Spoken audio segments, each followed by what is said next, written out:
Bismillahirrahmanirrahim. Assalamu alaikum to all my dear students. Welcome to Commerce World by Sir Farooq Adib. Business statistics की हमारी जो lecture series है ये continue है और आज की क्लास में हम चैप्टर नंबर 3 जो है that is graphical representation and graphical diagrams, इसको जो है वो हम आज शुरू करेंगे। और इसमें जो मल्टीपल डिफरेंट जो डायग्राम्स हैं जो मुझे आपको करवानी है वो मैं वन बाय वन करके रिकॉर्ड में एक एक करके आपको सारी की सारी चीज़ें करवाऊंगा। तो जो पहला सवाल मैंने चूज किया है मैंने 5 ईयर से ही उठाया है और मैं डेफिनेटली 5 ईयर से ही आपको इसकी प्रैक्टिस भी कराऊंगा, क्योंकि बहुत से स्टूडेंट पास्ट पेपर्स की प्रैक्टिस के लिए 5 ईयर्स को जो है वो देखते हैं और पास्ट पेपर्स में से जो सवाल आते हैं उनको जो है वो बहुत अच्छी तरह से आप लोगों ने करना होता है। तो 2019 का ये सवाल है, that is multiple bar diagram आपने बनानी है। इसके अंदर सवाल है क्वेश्चन नंबर 2, जैसा हमारा शॉर्ट सेक्शन होता है हमारा, उसका क्वेश्चन नंबर 2 है draw a multiple bar diagram of the following data. Country दे दी आपको 5, Pakistan, India, England, Egypt, Japan, और 2 वेरिएबल्स दे दिए, एक है बर्थ रेट और एक है डेथ रेट। अब जो भी रेट है जिस चीज में भी है ये 50 पाकिस्तान का बर्थ रेट है और डेथ रेट 20 है, इंडिया का इसी तरह 45 और 15 है, 15 और 10 है, 40, 15 है और 10 और 40 है। अच्छा, अब आप इस चीज को 2 तरीकों से बना सकते हैं। इसको आप ग्राफ बुक में भी बना सकते हैं और इसको आप जो है वो अपने रजिस्टर पे भी बना सकते हैं। तो बहुत से स्टूडेंट जो है वो उसको ग्राफ बुक पे जो है प्रेफर करते हैं, बहुत से स्टूडेंट इसको जो है वो अपने रजिस्टर से प्रेफर करते हैं। तो जैसे भी हो आंसर दोनों से जो है वो सेम ही आता है और इसको बनाने का तरीका भी दोनों में तकरीबन सेम ही। तो फिलहाल मैं आपको इसको जो है वो विदाउट ग्राफ बुक जो है वो करवा रहा हूँ और इसी जैसे रजिस्टर का एक पेज आपके सामने मौजूद है, इसी के ऊपर हम इसको जो है वो बनाएंगे। तो क्या करना क्या है जनाब, सबसे पहले तो आपने इसकी मैक्सिमम वैल्यू देख लेंगी। इसकी जो मैक्सिमम वैल्यू आ रही है दैट इज 50, जो कि ऊपर तक जाएगी, और इसकी जो मिनिमम वैल्यू है दैट इज 10। बीच बीच में 5 के स्लॉट्स भी हैं, 45 भी है, 15 भी है, सारी चीजें इसके अंदर। तो हमने करना क्या है कि हमने अपने जो भी पेज है उसको वर्टिकली और हॉरिजॉन्टली 2 तरीकों से जो है वो उसको बना लेना है। तो यहाँ पर आपके सामने मैं एक लाइन ड्रॉ कर रहा हूँ, इसको मैं थोड़ा सा ऊपर कर देता हूँ ताकि मुझे मैक्सिमम पेज का हिस्सा मिल जाए।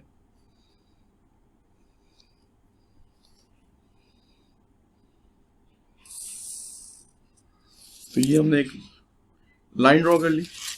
अब इसी तरीके से एक लाइन जो है वो हम हॉरिजॉन्टली भी ड्रॉ कर लेंगे, एक लंबी सी लाइन। ठीक है जी, तो ये हमने हॉरिजॉन्टली और वर्टिकली दोनों लाइंस जो है वो ड्रॉ कर ली। अब हमने करना क्या है कि हमने एक्स एक्सिस और वाई एक्सिस के ऊपर यूनिट डिसाइड करने हैं कि जनाब यूनिट्स क्या हैं। तो यूनिट्स यहाँ पे तो करना बड़े आसान से है कि हमारे पास जो एक लाइन है इसको 5 मान लेते हैं, तो 2 लाइन जो है वो 10 हो जाएगी। तो ये आपका अगर 0 है, ओरिजिन है, तो ये हमारा फर्स्ट पॉइंट हो जाएगा 10।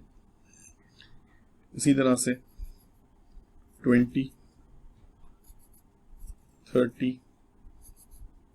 40 और 50। तो ये हमारा पहला पॉइंट बन गया। अच्छा, वाई एक्सिस के ऊपर क्या करेंगे, हमने 5 सेंटीमीटर के ऊपर 1 सेंटीमीटर के ऊपर हमने निशान लगाने। तो ये हमारा पहला निशान हो गया, ये हमारा दूसरा हो गया। जैसे जैसे हम सेंटीमीटर करते चले जाएंगे निशान लगाते चले जाएंगे।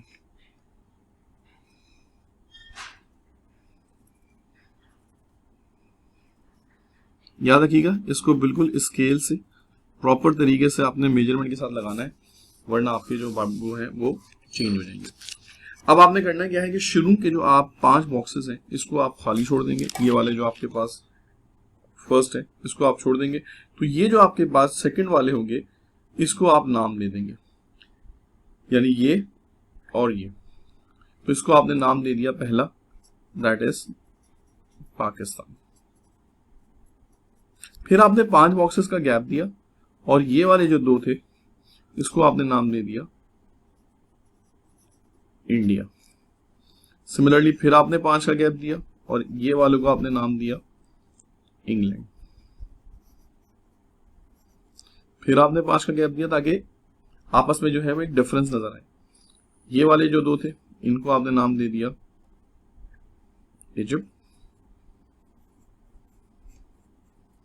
फिर 5 का गैप दिया आपने और यहां से फिर आपने मजीद थोड़ा सा इसको बढ़ा लिया। इसकी मेजरमेंट भी ले लेता हूं यहां तक। तो इसको जो आपने नाम दे दिया, ये 5 छोड़ के यहां से यहां तक, इसको आपने नाम दे दिया जापान। तो हमने क्या किया जनाब कि हमने सिर्फ और सिर्फ शुरू में 5-5 का डिफरेंस दिया और 10-10 के ऊपर, यानी जहां जहां पे 2-2 सेंटीमीटर थे वहां पर हमने कंट्रीज के नाम लिख लिए। अब सिंपल कुछ भी नहीं करना, सबसे पहले हमने पाकिस्तान को प्लॉट करना है। पाकिस्तान का जो बर्थ रेट है वो है 50।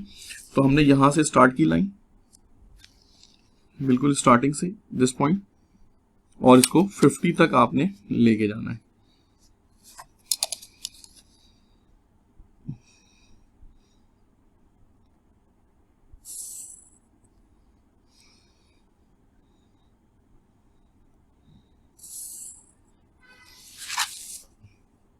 तो ये देखिए 1 सेंटीमीटर का एक बार बन गया ये 50। और दूसरा इसी के साथ इसका डेथ रेट भी बनाना है। डेथ रेट है 20, तो 20 यहां पर है।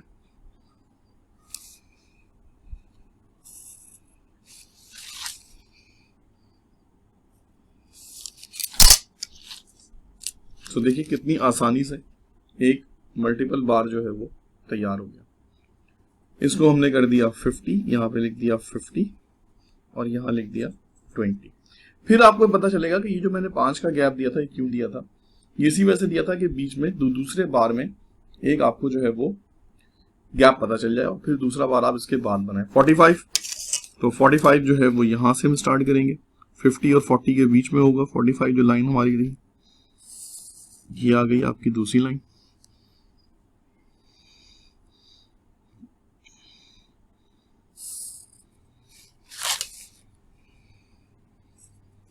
That is the next bar.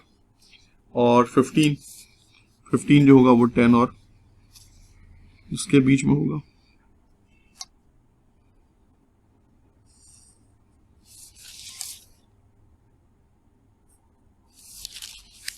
So the second bar is also ready. India वाला, इसको हमने ले लिया 45, इसको हमने ले लिया 15। Next one is England. England का बर्थ रेट है 15, दिस वन।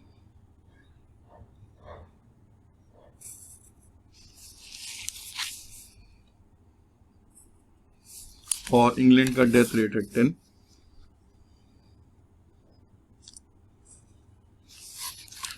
तो ग्राफ के जो साइज होने चाहिए ना, ये जो बार होने चाहिए ये बिल्कुल सेम होने चाहिए। ऐसा ना हो कि कोई आपका बार बहुत बड़ा लग रहा हो और कोई बार आपका जो है बहुत छोटा लग रहा हो। ऐसा नहीं होना चाहिए कि देखने वाले को, चेक करने वाले को नजर आ जाए कि हाँ यार ये स्टूडेंट ने बिल्कुल इसको मेजरमेंट करके इक्वल साइजेस के जो है वो बनाए हैं। Okay, now next one is Egypt. Again the birth rate is 40। तो हम इसको बिल्कुल ऊपर तक ले जाएंगे 40 तक। 5 का गैप दिया हमने बीच में, एक यानी कि 1 सेंटीमीटर का।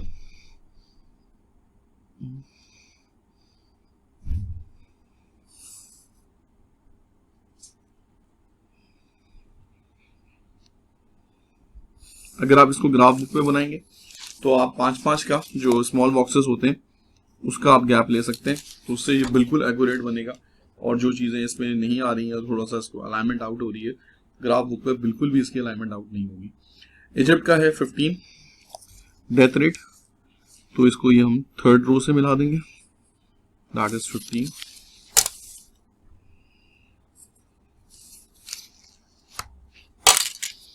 So the next bar is ready. उसके ऊपर हम इसकी लेबलिंग कर देते हैं 40 and 15। And the last one is obviously Japan. Japan में हमने बर्थ रेट लेना है 10, दैट वन इज 10।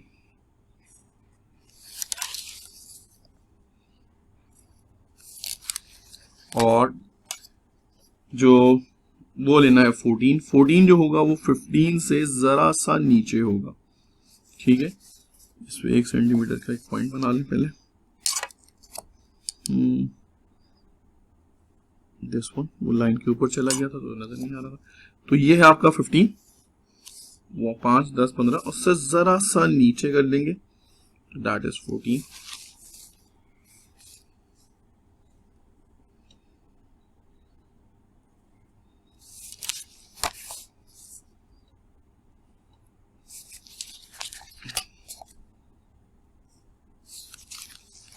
तो ये आपके पास जो है वो जरा सा अगर आप देखें तो ये नीचे है 15 से। अगर आप थोड़ा सा उसको और भी नीचे करना चाहें तो कर सकते हैं। तो 10 एंड 14। तो इस स्केल की बड़ी अहमियत है इसके अंदर, क्योंकि आपने जब इसको स्केल से लेना है तो ये आपका जो हर बार है ये आपको एक चीज बता रहा है कि जनाब ये आपका बर्थ रेट है और ये आपका डेथ रेट है। अब आपने करना क्या है, इसको अब आपने कलर पेंसिल से कलर करना, ठीक है। और कलर में इस बात का ख्याल रखिएगा कि कलर जो है बर्थ रेट का एक जैसा हो और डेथ रेट का एक जैसा हो। तो मैं बर्थ रेट को, जो मेरे पास कलर पेंसिल नहीं है, आप जब एग्जाम में जाएंगे तो अपने साथ 2-3 कलर पेंसिल जरूर लेके जाइएगा। तो बर्थ रेट को मैंने रेड से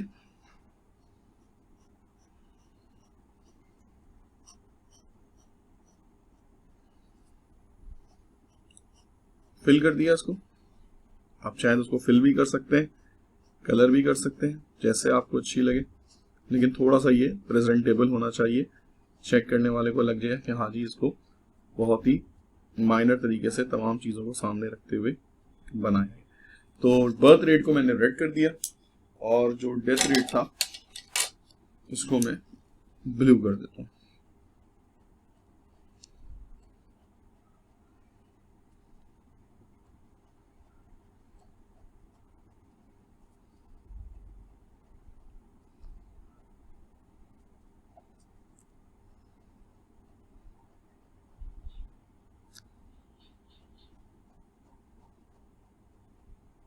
तो ये हमने जो है वो दोनों तरफ से बर्थ रेट और डेथ रेट दोनों को हमने लेजेंड दे दिए। अब इसको आपने यहाँ पर स्केल साइड के ऊपर कहीं पर भी रिप्रेजेंट करना है। आपने क्या किया जनाब, आपने एक बॉक्स बनाया थोड़ा बड़ा सा, एक बॉक्स और बनाया, एक बॉक्स के ऊपर आपने रेड कलर कर दिया और इसके साथ लिख दिया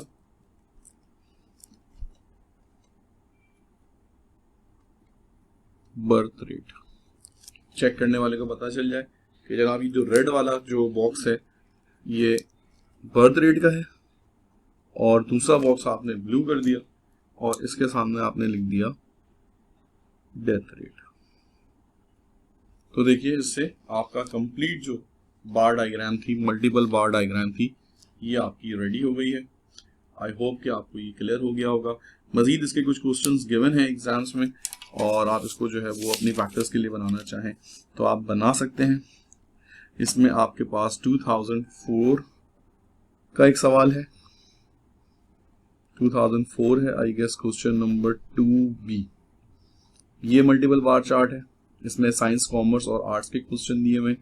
इसके अलावा अगर आप मुझे देखूं तो मुझे और एक 2013 रेगुलर का सवाल है, ये भी आपका जो है वो मल्टीपल बार चार्ट का सवाल है, 2013 रेगुलर में है, क्वेश्चन नंबर 2 और 1। तो ये दो सवाल जो है वो आपने आज एज ए होमवर्क करने और आई होप कि आप जब इसको सॉल्व करेंगे तो आपको इसमें कोई इशू जो है वो नहीं होगा। सो फिलहाल इस यूनिट के लिए इतना ही। अभी कुछ सेकंड के बाद आपकी एक और यानी कि नेक्स्ट जो आपका डायग्राम है वो हम स्टार्ट करेंगे। तो आई होप कि आप इसकी प्रैक्टिस करेंगे और अगर कोई भी इशू हो, कोई भी क्वेश्चन हो तो आप कमेंट सेक्शन में ज़रूर बताइएगा ताकि आपके एग्जाम से पहले पहले मैं वो सारे सवाल आप लोगों को इस चैनल के थ्रू, कॉमर्स वर्ल्ड के थ्रू सॉल्व करवाऊँ। अपना बहुत ज़्यादा ख्याल रखिएगा और कंटिन्यूसली प्रैक्टिस जारी रखिएगा इंटरमीडिएट अकाउंटिंग और स्टैटिस्टिक्स की। अल्लाह हाफ़िज़, टेक केयर। फिलहाल बिस्मिल्लाहिर्रहमानिर्रहीम, अस्सलाम वालेकुम to all my dear students, welcome to commerce world. Unit number 2 start करते हैं जनाब आज के लेक्चर का। आज का लेक्चर जैसे आज का मैंने पहले भी कहा था कि स्टार्ट्स में हम जो चैप्टर नंबर 3 है उसको 1 बाय 1 करके हम लोग सॉल्व कर रहे हैं। तो अब जो हमने एक क्वेश्चन उठाया है ग्राफ्स एंड डायग्राम में, ये हमने उठाया 2018 का, ये क्वेश्चन नंबर 3 है। Draw histogram and frequency polygon, दो चीजें आपसे कह रहा है कि आपने हिस्टोग्राम भी बनाना है और आपने फ्रीक्वेंसी पॉलीगॉन भी बनाना है। ठीक है, इन दोनों चीजों को मैं अलग अलग बनाना भी सिखाऊंगा, लेकिन फिलहाल क्योंकि हम इसको ईयर वाइज चल रहे हैं, 1 बाय 1 करके कर रहे हैं, तो हम इसको पहले जो है वो एक साथ देख लेते हैं। जब एक साथ देख लेंगे तो अलग अलग बनाने में फिर हमें कोई खास मसला नहीं होगा। For the following frequency distribution, आपके पास उन्होंने दो चीजें दे दी हैं, क्लास इंटरवल दे दिया है 2 से 3, फ्रीक्वेंसी है 1, 4 to 5 फ्रीक्वेंसी है 3, 6 to 7 फ्रीक्वेंसी है 5, 8 to 9 4 और इसी तरह 10 to 11 2। अब इसमें आपने दो कॉलम्स और बनाने हैं। एक आपने कॉलम बनाना है क्लास बाउंड्री का, जिसको आप CB से डिनोट करते हैं, और एक कॉलम आपने बनाना है मिड पॉइंट्स का। उसकी वजह यह है कि जो हिस्टोग्राम होता है वो क्लास बाउंड्री से बनता है और जो पॉलीगॉन होता है वो मिड पॉइंट से बनता है। तो अल्टीमेटली हमने फ्रीक्वेंसी पॉलीगॉन और ये दोनों चीजें हमने एक साथ बनानी है, इस वजह से हमें दोनों चीजों की जो है वो जरूरत पड़ेगी। तो जनाब शुरू करते हैं। सबसे पहले हम स्टार्ट करते हैं क्लास बाउंड्रीज बनाना। क्लास बाउंड्री मैंने आपको पहले ही बताया था कि जो लोअर लिमिट होती है उसमें से 0.5 माइनस कर देते हैं तो दैट वुड बी 1.5, और अपर लिमिट में 0.5 ऐड कर देते हैं तो दैट शुड बी 3.5। इसी तरह से इसी सीक्वेंस से हम हर क्लास की क्लास बाउंड्री जो है वो फाइंड आउट कर लेंगे।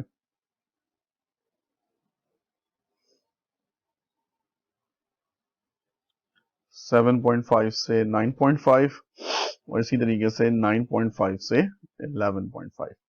तो पहला काम हमने ये किया कि हमने क्लास बाउंड्रीज जो थी वो हमने जो है वो तीनों की जो है वो फाइंड आउट कर ली हर क्लास की। ना आगे बढ़ते हैं,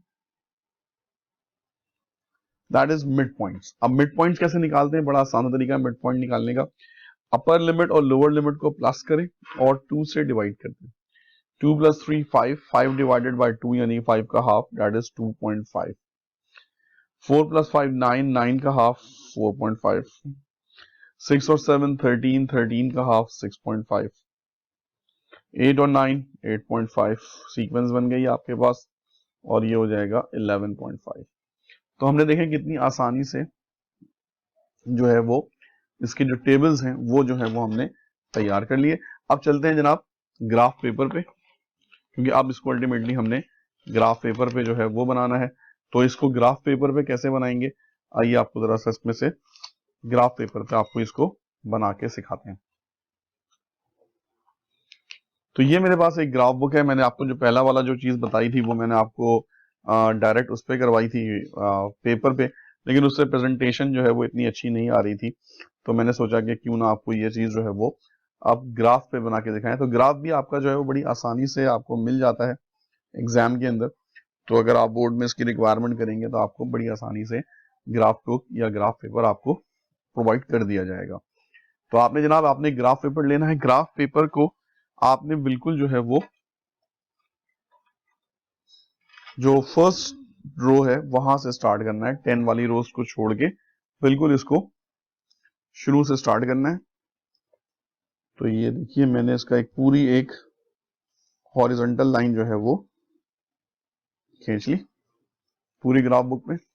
अब इसकी तरह वर्टिकल लाइन लास्ट के 10 कॉलम्स को छोड़ दीजिएगा, या अगर बनाना भी चाहें तो कोई इशू नहीं है, आप बना भी सकते हैं, जीरो से भी स्टार्ट कर सकते हैं, लेकिन क्योंकि ये स्केल बहुत छोटा है इसके अंदर ज्यादा आपको बड़ा हिस्टोग्राम नहीं चाहिए, तो मैं इसके लास्ट के 10 कॉलम्स को भी मैंने छोड़ दिया। यह जो आप जहां पर पॉइंट आपके पास ये आ रहा है, जहां पे ये दोनों चीजें आपस में मीट कर रही हैं, इसको हमने नाम दे दिया ओरिजिन 0। अब देखें यहाँ पे क्या हो रहा है कि आपकी जो क्लास इंटरवल है ये 2 से स्टार्ट हो रही है, 0 से स्टार्ट नहीं हो रही। तो हमने क्या करना होगा कि हमने 0 से लेकर 2 तक का यानी एक क्लास बाउंड्री का एक गैप देना होगा। तो हमने क्या करना है कि जहां से हमने ओरिजिन लिया है अपना, दैट इज 0 लिया है जहां से, वहां से हमने 5 बॉक्सेस छोड़ दें या 10 बॉक्सेस छोड़ देते हैं, और फिर उसके बाद आपने क्लास बाउंड्री स्टार्ट करनी है बनाना। क्लास बाउंड्री याद रखिएगा। तो पहली क्लास बाउंड्री है 1.5, तो हमने यहाँ पे जो है वो पहली क्लास बाउंड्री ले ली 1.5, और उसके बाद हर 10-10 के फर्क से आपने दूसरी क्लास बाउंड्री 3.5, 5.5, 7.5 क्लास बाउंड्रीज लेनी है आपने, 9.5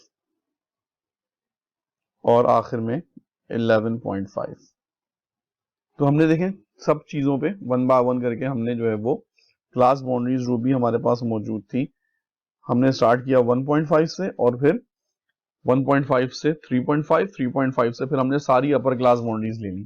पहले 1.5 लिया फिर 3.5, अब 3.5 दो दफा तो नहीं ले सकते, तो 1.5, 3.5, 5.5, 7.5, 9.5 और 11.5। तो ये हमारी जो है वो आपका जो है वो एक्स एक्सिस की जो स्केल था वो तैयार हो गया।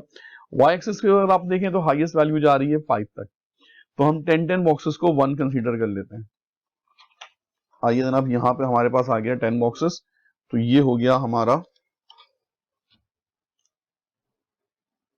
1, दूसरे 10 बॉक्स को हमने ले लिया 2, तीसरे 10 बॉक्स को हमने ले लिया 3, चौथे वाले को हमने ले लिया 4 और पांचवें वाले को हमने ले लिया 5। तो ये हमारा जो है वो वाई एक्सिस जो था वो तैयार हो गया। तो एक्स एक्सिस के ऊपर आपने क्लास बाउंड्रीज लेनी है, वाई एक्सिस के ऊपर आपने फ्रीक्वेंसी लेनी है। अब आपने कुछ भी नहीं करना, बड़ा सिंपल सा काम करना है कि आपने बार बनाने हैं। पहला बार अगर आप देखें तो फ्रीक्वेंसी जो है वो है 1, 1.5 से लेकर 3.5 की फ्रीक्वेंसी है 1। तो हम भी ऐसे ही करेंगे कि 1.5 से लेकर, ये अगर आप देखें यहाँ पे 1.5 से लेकर 3.5 इसकी फ्रीक्वेंसी 1 है, तो मैंने एक पॉइंट यहां लगा लिया, एक पॉइंट यहां लगा लिया और इसको अब मैं स्केल से जो है वो कनेक्ट कर दूंगा। आप इसको पेंसिल से बनाएंगे, मैं अगर ये पेंसिल से बनाता तो ग्राफ पेपर पे इतना कैमरे पे ये विजिबल नहीं होता, इस वजह से मैं इसको पेन से बना रहा हूं। लेकिन आपने जब ये बनाना है एग्जाम में तो प्रॉपर पेंसिल से बनाना है और फिर इसका जो है वो आपने इसके ऊपर थोड़ा सा स्पेस देके लेबल कर दिया, that is 1। The next frequency is from 3.5 to 5.5, that is equals to 3। अब इसमें देखें क्या होगा कि आपके पास जो अगली फ्रीक्वेंसी है वो यहीं से स्टार्ट हो रही है, 3.5 से 5.5। हिस्टोग्राम के सारे बार आपस में कनेक्टेड होते हैं, इसके बीच में कोई गैप नहीं होता।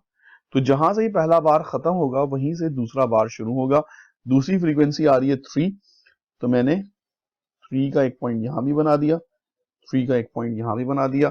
अब इस पॉइंट को मैं इस वाले बार से कनेक्ट कर दूंगा, ये कनेक्ट हो गया, और इस वाले पॉइंट को मैंने अपने 5.5 से कनेक्ट कर दिया और यहां से मैंने इसको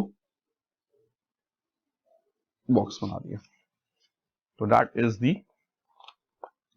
द नेक्स्ट बार। थोड़ा सा स्पेस देके मैंने फ्रीक्वेंसी मेंशन कर दी, frequency is 3। Next up is 5। The next frequency is from 5.5 to 7.5, that is equals to 5। तो जनाब बनाते हैं 5 की फ्रीक्वेंसी बनाते हैं। यहां से देखिए थोड़ा सा मुझे बार बार पेज चेंज करना पड़ रहा है। 5.5 से 7.5 ये हमारा है हिस्टोग्राम में, जैसे मैंने पहले बताया सारे बार आपस में कनेक्टेड होते हैं। तो ये मेरा 5 का बार बॉक्स बन गया, ये एक पॉइंट मैंने ये ले लिया, एक पॉइंट मैंने ये ले लिया, इस वाले पॉइंट को इस वाले बॉक्स से कनेक्ट कर दिया और इस वाले पॉइंट को यहां से कनेक्ट कर दिया और ये मैंने कंप्लीट कर दिया इसका। तो that is equals to 5।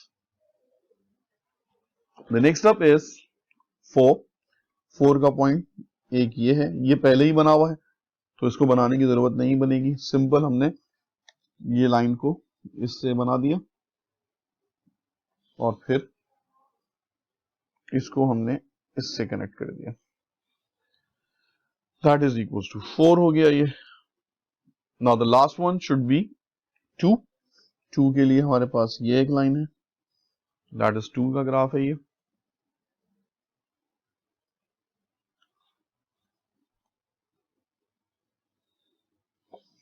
That is equals to 2।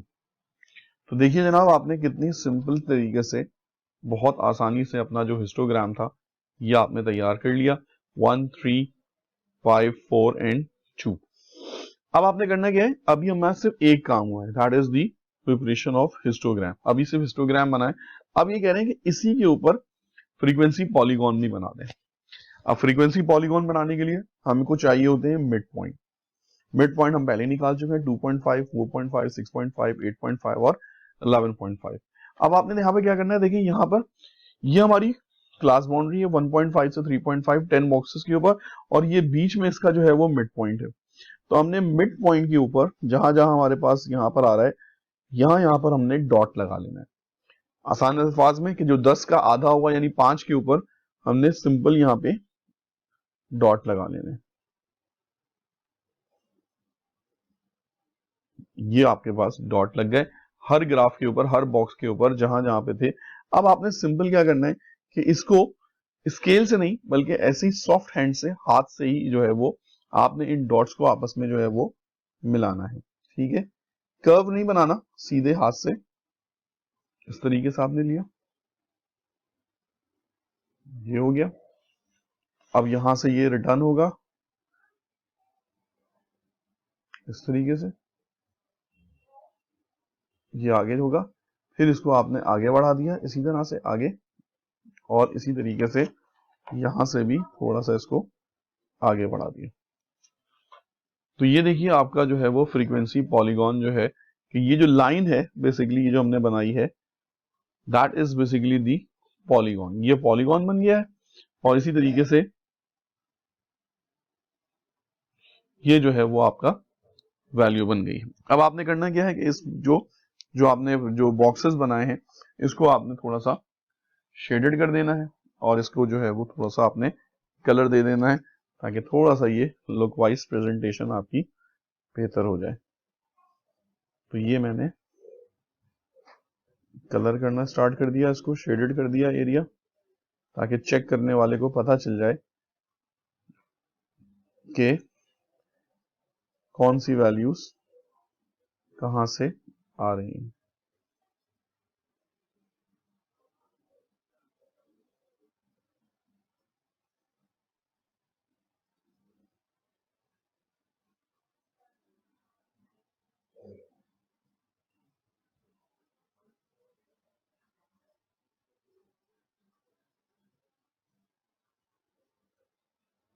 तो ये देखिए जनाब, ये हमारा जो है वो कंप्लीट जिसे कहते हैं कि हिस्टोग्राम विथ फ्रीक्वेंसी पॉलीगॉन इस तरीके से तैयार हो गया।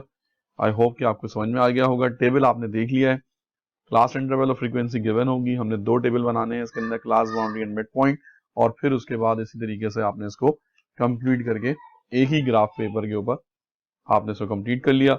एक्स एक्सिस के ऊपर क्लास बाउंड्रीज लेंगे आप, वाई एक्सिस के ऊपर आपने फ्रीक्वेंसी लेनी है। आई होप आपका लेक्चर समझ में आ गया होगा। जस्ट आफ्टर फ्यू सेकंड्स आपको मैं जो पाई चार्ट होता है वो किस तरह से बनता है वो आपको मैं सिखा रहा हूं। बिस्मिल्लाहिर्रहमानिर्रहीम, अस्सलाम वालेकुम to all my dear students, welcome to commerce world by sir Farooq Adeeb. Now unit number 3 start करते हैं आज के लेक्चर का। और आज का जो हमारा तीसरा जो डायग्राम है ये बेसिकली बहुत इंपॉर्टेंट है हमारे एग्जाम्स के लिए, और तकरीबन हर साल ही जो है वो एक साल छोड़ के आपके पास जो सबसे ज्यादा जो सवाल पूछा जाता है वो पूछा जाता है आपकी पाई डायग्राम। ठीक है जी, पाई चार्ट भी कहते हैं, पाई डायग्राम भी कहते हैं, दो नाम है इसके।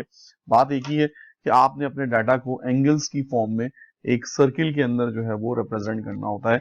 तो ये जो सर्कुलर प्रेजेंटेशन होती है डाटा की, that is basically called the pie chart. तो एक सवाल मैंने सिलेक्ट किया है 2005 question number 2B, draw the pi diagram from the following data in your answer script. अच्छा, ये आपने आंसर स्क्रिप्ट में बनाना होता है, इसके लिए ग्राफ पेपर या ग्राफ बुक की जो है वो जरूरत नहीं होती। तब आपने सिंपल करना क्या है, सबसे पहले आपने आइटम्स लिख लिए जो गिवन थे क्वेश्चन में, ABCDE, और साथ में उनकी फ्रीक्वेंसी गिवन थी 16, 20, 12, 14 और 18। अब आपने सबसे पहले ये करना है कि इनकी फ्रीक्वेंसी को आपने प्लस कर लेना है। ठीक है जी, तो हम फ्रीक्वेंसी को प्लस कर लेते हैं। We have 16 plus 20 plus 12 plus 24 plus 18, तो आंसर बिकम 90। तो हमने यहाँ पे लिख लिया जनाब sigma F is equals to 90। अब आपने क्या करना है जनाब, अब आपने इसमें एक कॉलम बनाना है, that is called the angle on pie chart. Pie chart पे एंगल पे किस तरह से इसको लिया जाएगा, यानी कि जो आपकी फ्रीक्वेंसी है इसको आपने एंगल्स में कन्वर्ट करना है। अच्छा, पाई डायग्राम जो बनती है वो हमेशा जो बनती है वो सर्किल में बनती है। ठीक है जी, तो और सर्किल में आपको पता ही होगा कि एक सर्किल के अंदर जो एंगल होते हैं कंप्लीट सर्किल के अंदर वो 360 डिग्री होते हैं। तो क्योंकि अब हमने हर चीज को, हर फ्रीक्वेंसी को एंगल देना है और एंगल जो देना है वो टोटल 360 में से देना है, तो अब हम सिंपल क्या करेंगे कि हम इसके एंगल्स फाइंड आउट करेंगे कि हर फ्रीक्वेंसी का एंगल कितना बनेगा। कैसे करेंगे? बड़ा आसान तरीका है। इंडिविजुअल फ्रीक्वेंसी है 16, डिवाइड कर देंगे इसको टोटल फ्रीक्वेंसी से, दैट इज 90, और मल्टीप्लाई कर देंगे जो टोटल नंबर ऑफ एंगल होते हैं, दैट इज 360 डिग्री से। तो जब आप इसको डिवाइड करेंगे तो सबसे पहले हमने क्या किया, 16 divided by 90 multiply by 360, your answer is 64 degree. यानी हमारे पाई चार्ट के ऊपर जो एंगल बनेगा इस फ्रीक्वेंसी का वो 64 बनेगा। तो मैं पहला काम ये करता हूं कि मैं कंप्लीट कर लेता हूं टेबल को, फिर एंगल्स एक साथ निकाल लूंगा।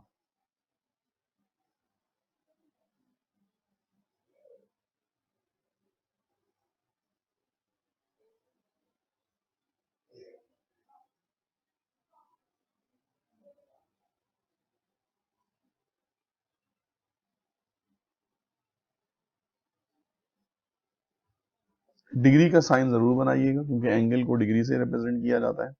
अब हमने सिंपल क्या करना है कि हमने जहां जहां पे 16 था सिर्फ वैल्यूज चेंज करती रहने। 16 के बजाय हमने लिख लिया 20, आंसर बिकम 80 डिग्री। फिर हमने लिख लिया इसमें 12, 48 डिग्री। फिर हमने लिख लिया 24, दैट इज बिकम 96 डिग्री। और सबसे आखिर में हमने लिख लिया 18, 72 डिग्री। तो इस तरह से हमने एंगल्स को जो है वो फाइंड आउट कर लिया। अब आपने सिंपल क्या करना है, आपने कुछ भी नहीं करना,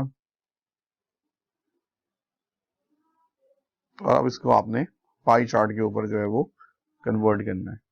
तो कन्वर्ट करने के लिए हम क्या करेंगे, हम बड़ा सिंपल सा फॉर्मूला यूज करेंगे। और इसके लिए आपने एक स्केल चाहिए, आपको एक कंपास चाहिए। कंपास अगर आपके पास ना हो तो आप जो है वो एक चूड़ी वगैरह अपने साथ ले जाइएगा, उससे आप एक सर्किल ड्रॉ कर सकते हैं। तो मैं यहाँ पे जनाब एक सर्किल ड्रॉ कर रहा हूँ, that the measurement of 5 centimetre का। ठीक है जी, एक ऐसी जगह पर जहां से मुझे आसानी से जो है वो, तो ये मैंने अपना एक सेंटर पॉइंट बना लिया और ये मैंने एक सर्किल जो है वो ड्रॉ कर लिया।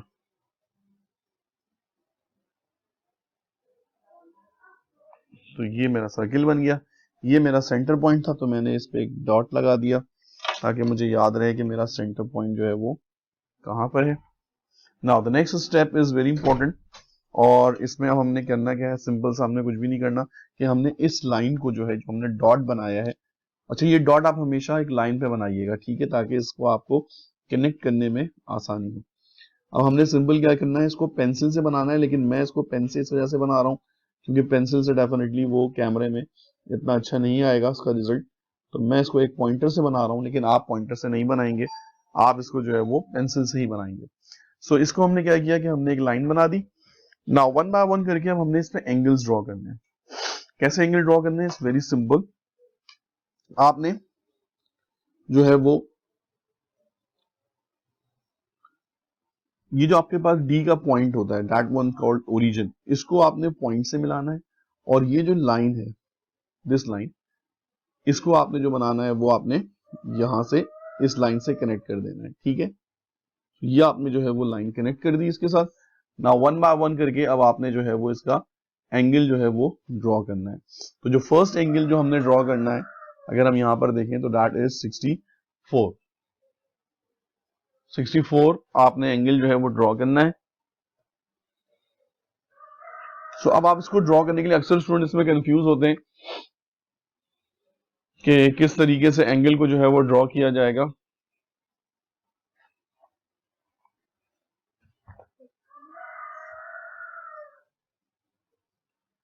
तो एंगल आपने यहां से देखें थे, आपने जो भी एंगल ड्रॉ करना है वो आपने जीरो से करना है। अब आप अक्सर स्टूडेंट कंफ्यूज होते हैं कि सर मैं इनसाइड एंगल पढ़ूं या आउटसाइड पढ़ूं, तो इनसाइड एंगल से आपने जो है वो आपने स्टार्ट करना है, क्योंकि आपने जीरो से स्टार्ट किया है।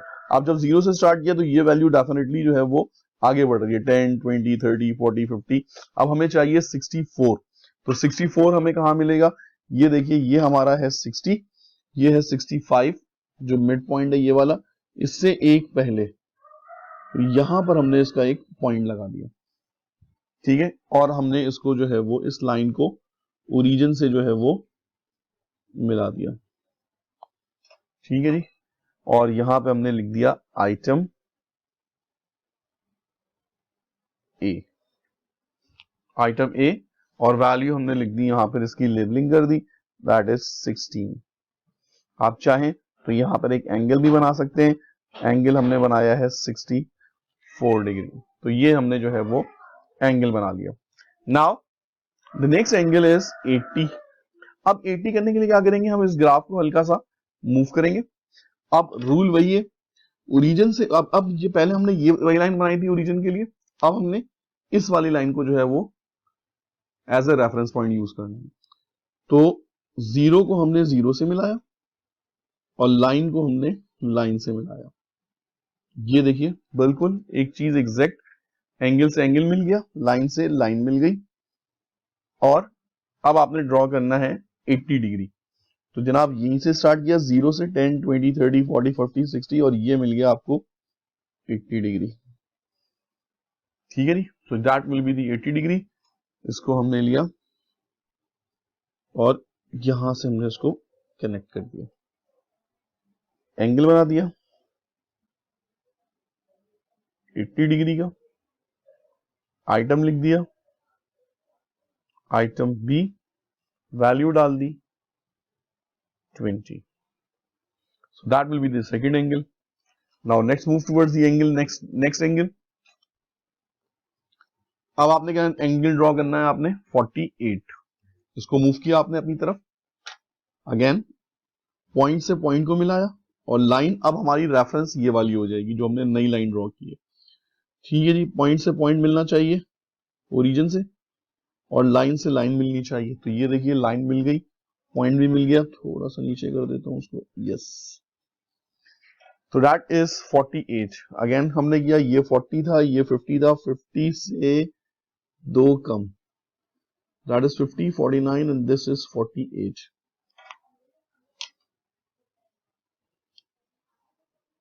ये हमने एंगल बना दिया 48 डिग्री, आइटम सी, वैल्यू डाल दी 12। Now let's move the last, बनाते हैं 96 डिग्री का एंगल चाहिए। अगेन इसको मूव किया, अपनी तरफ घुमाया, पॉइंट से पॉइंट मिलाया, और लाइन से लाइन मिलाई, ओरिजिन की जो जीरो की लाइन होती है। प्रोटेक्टर से आपने ये काम कर लिया कंप्लीट। नाउ आपको चाहिए 96, this is 90, 95 and 1 that is equals to, थोड़ा सा हिल गया, ये दोबारा सेट करना पड़ेगा, यस। Now 96, that is 96। 90 हमेशा स्ट्रेट लाइन होती है, तो ये थोड़ी सी कर्व लाइन बनेगी स्ट्रेट लाइन से। थोड़ा सा आपने एंगल ले लिया इसका, दैट इज 96 डिग्री। आइटम आपने लिख दिया D, that is equals to 24। Now the last line खुद ब खुद बन गई, अब इसको बनाने की जरूरत नहीं है, तो इसको हम वैसे ही एंगल का नाम दे देते हैं, that angle is 72 degree, that is item is E, value डाल देते हैं हम इसमें 18। सो ये हमने इसमें वैल्यूज जो है वो पुट कर दी। अगर हम इसको करके देखें, इसको मेजरमेंट, तो अगर ये एग्जैक्ट बिल्कुल होता तो ये 72 के आसपास आना चाहिए। आइए देखते हैं कि मेरा 72 आ रहा है या नहीं आ रहा है। थोड़ा बहुत मार्जिन इसमें एरर का मौजूद होता है, क्योंकि ऑब्वियसली इसमें वैल्यूज ऊपर नीचे हो जाती हैं। तो मेरा ये तकरीबन, अगर हम देखें यहां से 71 पॉइंट समथिंग जो है वो आ रहा है, तो एग्जैक्ट बिल्कुल 72 के हिसाब से अगर आप देखें तो ये 70 के आसपास ही जो है वो वैल्यू मौजूद है। तो बिल्कुल एग्जैक्ट एक्यूरेट जो है वो आपका आंसर बहुत कम आता है, लेकिन मार्जिन ऑफ एरर 1-2 डिग्री का जो है वो मौजूद होता है, उसको मेंशन करने की जरूरत भी नहीं है। आप जस्ट 72 डिग्री लिखिए और नजर आना चाहिए कि आपने इसको बिल्कुल सही बनाया है। तो अब आपने इसको दोबारा से कर्व करना है। अब आपने इसको जो है वो कलर करना है। अपने साथ एग्जाम में कुछ कलर पेंसिल लेके जाइएगा। तो मैं इसको जो है वो कलर कर देता हूँ, इसको थोड़ा सा खूबसूरत बनाने के लिए। सो आइटम ए को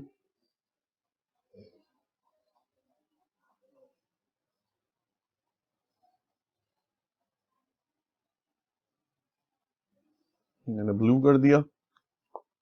आइटम बी,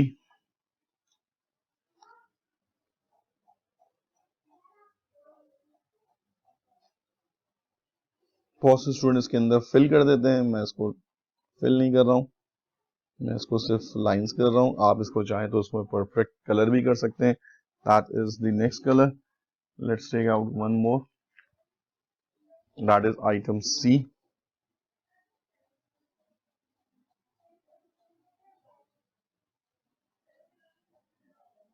ये आपका आइटम सी हो गया। Let's take it out item D.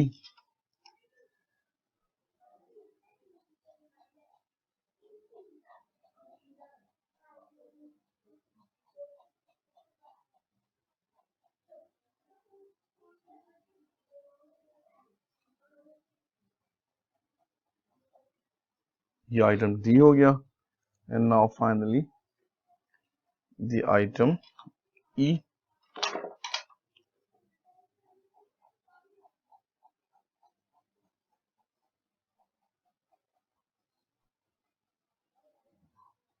तो इस तरह से ये हमारा कंप्लीट जो है वो पाई चार्ट रेडी हो गया। तो आई होप कि आपको पाई चार्ट समझ में आ गया होगा।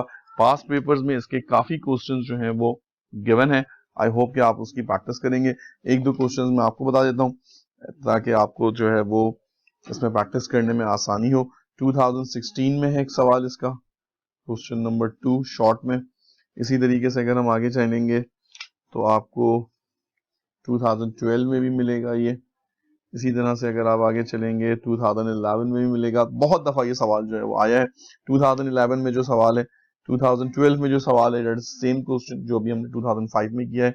इसके अलावा 2014 में भी अवेलेबल है। तो इसकी अच्छी तरह प्रैक्टिस करिएगा, इट्स वेरी इंपॉर्टेंट और हर दफा एग्जाम में जो है ये पूछा जाता है। सो that will be the end of the today's lecture.